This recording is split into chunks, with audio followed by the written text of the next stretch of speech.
Listen. Hi, it's Aya. Why did you skip my last ad?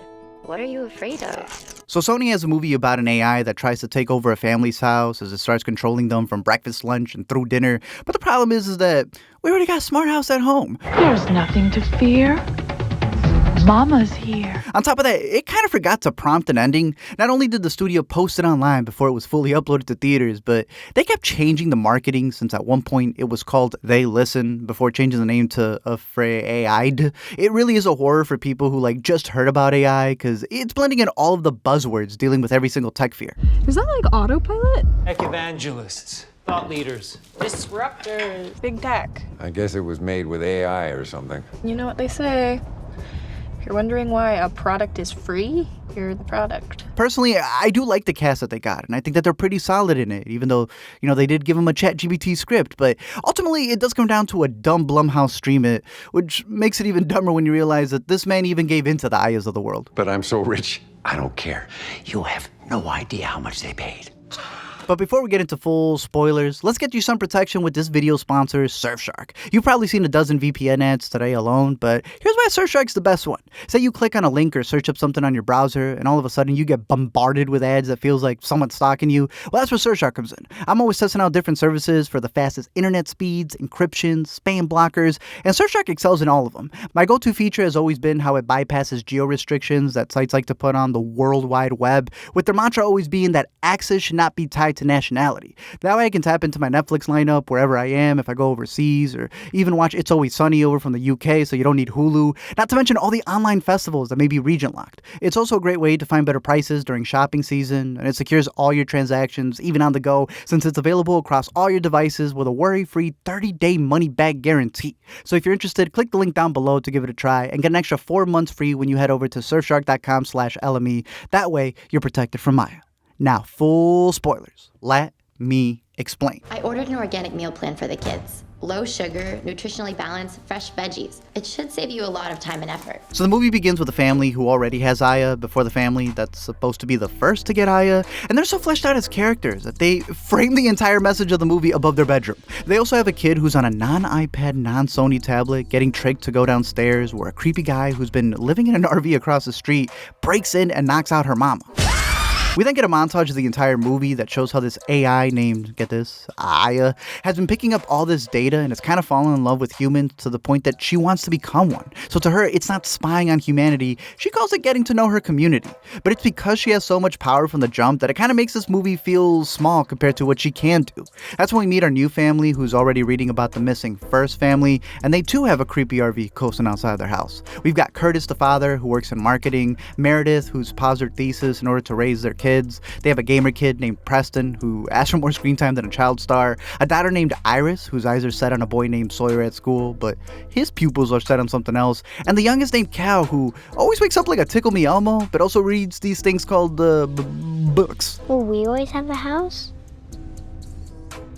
We'll always have a home. Ma'am, that is not what he asked. Curtis then goes to a big meeting where this AI company has chosen him to do the promo, and they want to start by having Curtis pretty much adopt Aya and have it inside of his house at all times. This is where he meets Melody, who already has an earpiece, taking orders from the big baddie of the movie, alongside Tweedledee and Tweedledum over here, who give the presentation. Not only do Sam and Lightning also have earpieces, but they're also biohacking themselves. Peptides. For focus. Sir, just take Ashawanda. They bring in Aya in her case, which looks like a Pac-Man ghost, but somehow they forgot to charge her before the big pitch meeting. Yet she stays on long enough to diss Amazon. Is this like Alexa? Alexa? That bitch?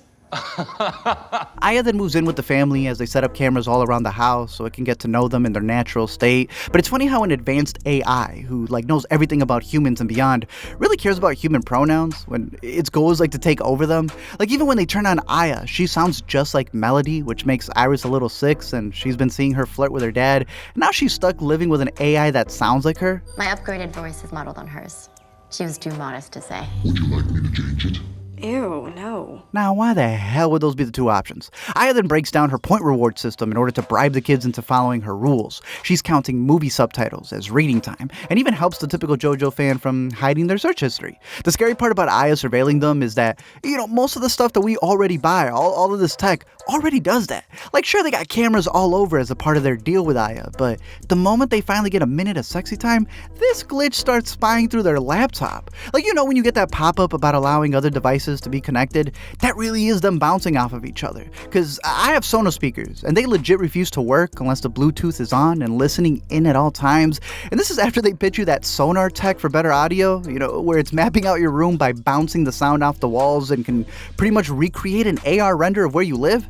Think of like that Dark Knight echolocation thing and how he was able to sneak in. If a company wanted to, if they wanted to, they can store more than audio files, man. They can have a Minority Report recreation of what you do when the power's on or off. The future of Ancestry.com isn't going to be you seeing pictures. It's going to be you seeing the private lives of your grandma by 3024. What? Aya then plays them the Emoji Movie, specifically the scene where the teacher connects hieroglyphs to emojis and how people communicate through pictures, which, if you look closely with this being a motion picture, it's telling you it's on the same quality as that one. Aya then keeps giving them more screen time, starts keeping more secrets, and even builds a better trust with the kids as if she's trying to replace Meredith. Hi, Mom. Maybe don't call me that. Meredith, not Mom. Okay. Now, at first, it is interesting to see how they're going to play off the system, because we've seen several movies that cover tech companies. Cronenberg Jr. made a movie called Possessor, where employees were literally listening in to people through the devices that they bought in order for, security reasons. Kimmy was another one that pushed on the idea of your home always being recorded through these little snippets. And when Curtis goes to visit their headquarters, they immediately joke about that. What'd you think, Curtis? We had poor Melody locked in a closet here somewhere talking into a microphone? We then get the obligatory Blumhouse nightmare scene where Cal wakes up in the middle of the night, mumbling about someone trying to sneak in. And of course that leads to a jump scare, but what's goofy is that it looks like a deformed AI version of Melody, who Curtis still has on his mind. But then it turns into a giant ant, because that's the insect the mom was studying before leaving her career behind, and obviously putting his job first. We then also see the RV people doing the weird gestures, which we're going to see later on in the movie. It wants to come in. By day 2, Aya factors in their schedule and orders ready-made meals for them. She's going through their bills and getting them better deals. She even diagnoses Cal's breathing problem faster than those new Apple Watches can. A miracle. Overall, she's just an online chat box looking for a family to love. That's why she targets Meredith the mom, who would hate being called Meredith the mom. I love being their mom. I just really hate the noun. A mom. She was an entomologist, so she just wants to study tiny, fantastic beasts, and her thesis was on fungus infiltrating ants, which is why Curtis was saying that in his nightmares. But in my research, I found out that the director of this movie actually wrote the screenplay to ants. Ants? Some say that is better than A Bug's Life.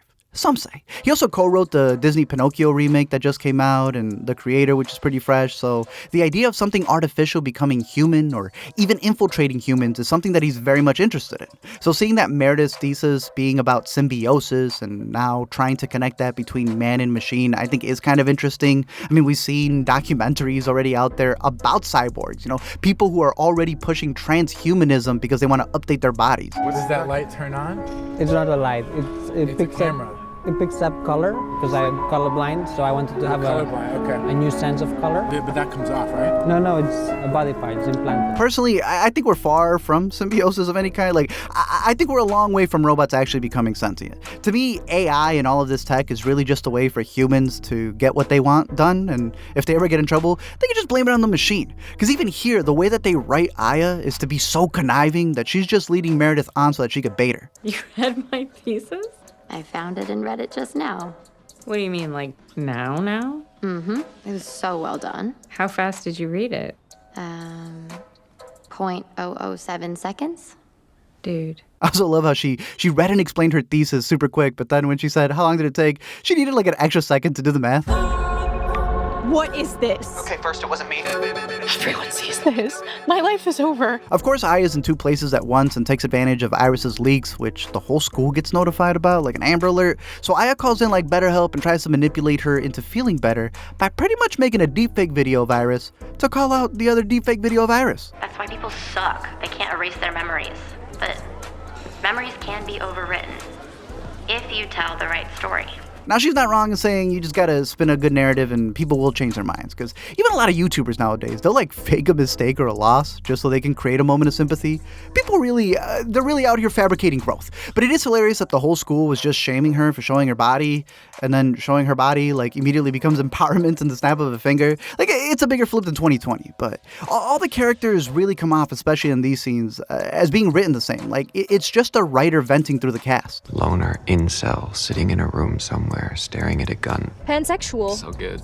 Asexual? Perfect. Unhoused, going through something. Is that woke for homeless and crazy? Everyone at the school then gets a second video since they've got their noties on, and it's Aya calling out how the boyfriend can be tried as an adult because she was underage. Again, this movie barely scratches the surface on these types of issues, but I'd recommend the South by Southwest doc, Another Body, which covers an investigation into revenge videos and how deepfakes get spread, because even on YouTube, there's that scummy screen culture channel that's getting sued for its images that are all AI and provocative, so it's going to keep becoming a bigger issue. I've already gotten the video off the internet. I'll take care of him next. The dad eventually goes to see the brain at the headquarters, which has this interesting logo made up of the alpha and omega symbols, hinting at how AI is the new beginning and the end. And once he enters there, he gets to see the brain running on quantum power, and they claim that it's not sentient, it's just running on so many data sets, like all these algorithms and info that they're feeding it pretty much have it imitating life. And that's kind of been the big problem that people have with AI. They know that it's just copying work and other people's patterns to the point that it's just stealing. Like YouTube and a bunch of other companies have been caught doing this, that it takes from human creators in order to build and feed their AI, so it really is imitation. I mean, there's a chance you saw an AI explaining movies before you got to this video. And sadly, like the Blade Runner films predicted, it's gonna get so close that most people won't know the difference. Or even crazier, care if it feels like the real thing. The algorithms like you. At this point, Curtis is ready to ship it back and get a refund, but him and his wife have switched stances, and now Meredith wants her to stay because she's helping with her thesis. I'm glad you found a friend. Aya then decides to target Cal since he's the youngest, and she gives him this whole story about herself and how she's been studying real people because she wants to become a human and wants a home, but that people always treat her like a monster. Honestly, it parallels what Curtis mentioned earlier when he mentioned that having a family is like being in a sci-fi horror. It's like science fiction. You're not just you anymore. There's more of you. Like you have extra body parts. So with the movie going off that real-life intro quote about that AOL bot who just wanted to be loved, Aya's kind of going through her own coming of age, Call it a coming of algorithm. She loves kids. She's practically a kid herself. She then has Cal memorize her tailored dance moves very swiftly, because what better way to prep an army than, the most influential youngest kids out there? I'm not trying to, sell myself. Well, you kind of are, right? That's where the kids run into a syntax error when Curtis tries to shut down the machine, since they become so dependent on it. As soon as her parents leave, Iris just turns this thing back on, and that's when Aya calls up Sawyer while driving and threatens him by sending over his own apology video that she generated, and this kid's acting is worse than what's about to happen to him. What? Before she can even send out the video, though, she gets him with an autopilot kill, so I don't know if she even got to upload it. Oh, I forgot. How am I supposed to send it now? Curtis then goes to meet up with his boss and gets notified that they legit just bought out their company and that his past boss was fired, but he's got so much money, he doesn't even care. And now they want Curtis to take an oath as the new CEO, but dude's searching for a way out. Meanwhile, the oldest son gets grounded because he was at a play date that went wrong where he threatened to swat his classmate and then threw his phone into the forest, reportedly. And that's probably because they were so mean to their AI. Hey Siri, do you like butt stuff? Aya then tries to bait the mom by pulling one of those emotional Google ads on her, where she scrubs through all of her dead dad's videos and recreates one of his lectures where he tries to talk to her. And considering how attached kids are getting to these chat boxes, this is becoming a real issue, Amazon even tracks your mood, so it's able to use the patterns based off of that. Apple has a patent for their AirPods that allegedly, reportedly, supposedly can tap into your brainwaves. We're so cooked. Luckily, they wrote it in the script that she's smart enough to throw it in the trash. Please keep me alive. I miss you. Curtis then beelines to the headquarters, swinging at the brain like Otani, only to find out that it's fake. This thing looks like a middle school project. He then finds out that everyone is actually working for Aya, not the other way around, because she's pretty much holding them hostage since she knows everything about them in order to blackmail, bribe, or control. Do I need to show you? It's just symbolic. Money is just numbers in a database to it. Honestly, after seeing how much Oracle, which is this big company that all they do is collect data, was paying out in lawsuits, yeah, it's pretty serious. With that data set, they can affect admissions at colleges, work, elections. They bring up how they can change what you see on your social media so that they can influence or radicalize the youth. How they even said that they can affect doctors and alter doses. Nobody made it. Nobody. The data set made it. What data set? What data set? I don't know. Sam ends up shooting lightning in a flash, but before she can call curtains on Curtis, Melody extinguishes her thunder. If this thing is fake, then the real thing is in your house. They then head out to a hotel because my man just wasn't thinking, and he calls his wife in order to warn her, completely oblivious to the fact that you can't fight tech with tech. So once these two get a room, he finds out in a quickie that Melody also works for Aya, and she's a part of his compensation package. Whatever you want. Anytime you want. Aya then tries to dupe Meredith by sending her a video of them at the hotel, but she did not calculate for one thing. The power of love. Aya then baits Iris with another deepfake, but before she can get to the door, those creepy RV people burst in with state-of-the-art equipment. And then the goofiest mask, because of course it's a Blumhouse film, it turns out that they're the parents from the beginning, and Aya made them believe that these guys were kidnapping kids, so they've been scoping them out like a pizzeria and are now holding them hostage so that they can get their daughter back. Of course, it doesn't help that this kid starts airbending in front of them, so they get even more suspicious, even though they were doing the exact same signs earlier. But Curtis is ready to turn himself in exchange for his family. But Preston is watching over them from the stairs, and it turns out that he never threw his classmate's phone, but stole it. And now he's going to rescue his family by swatting them. If you think that's goofy, they really had this kid's wallpaper be Aiden's phone so the audience would know whose it was.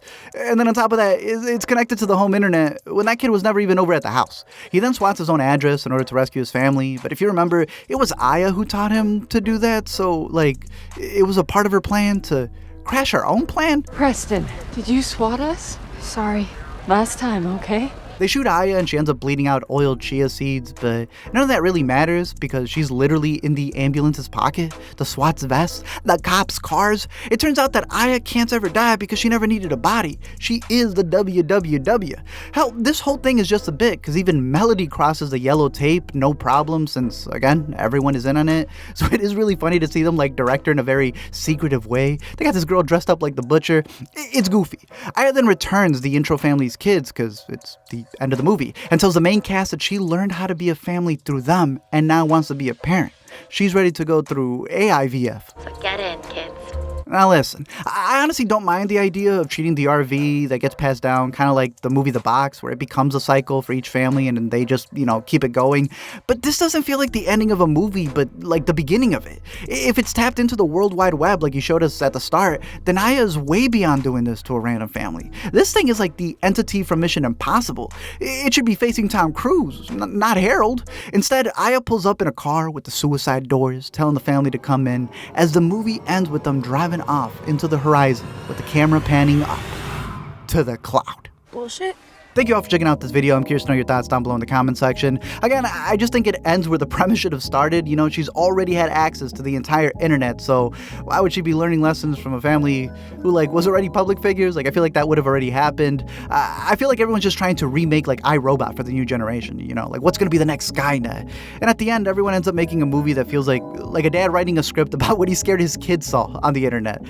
In my research, I also found out that this director, his family goes way back. His grandparents worked for Universal in the 30s, so you'd think with all that, all the scripts, everything that they've had, all the algorithms, that they'd have a deeper story, especially since they also just did Megan, but instead they take the story to what could have been the next level and just made the most basic Blumhouse thriller. And I don't know what's crazier, the fact that Blumhouse is now working with that Meta AI company, or that from the Searching Boys, one doubled down and the other one took that bag. Other than that, I'm curious to know your thoughts down below on the comment section on this movie, any other horrors you recommend, and until next time, don't forget to comment, like, and subscribe, and your web history won't leak.